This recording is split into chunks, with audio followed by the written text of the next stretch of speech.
What's up sa inyo mga tokmal? So, meron akong ipapakita sa inyo na magic paper. Itong magic paper na to ay ngayon nyo lang makikita at nandito sa akin. Diba? So, simulan na natin to. Ito yung paper. Yan, nakikita nyo naman, diba? Yan. Tapos ikulukot lang natin ang pagganito at gawin natin pabilog. Guys. Yan. Pag naging mabilog na ating paper, yung kamay mo, kailangan pa ganon.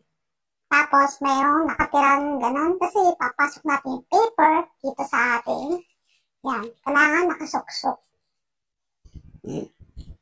Yan. Kapag nasuksok na yung paper sa loob ng kamay, ihipad natin ng mga 5 beses.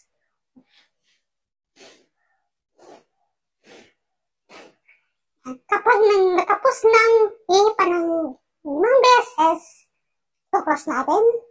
And ito na. 1, 2, 3, Oto-oto.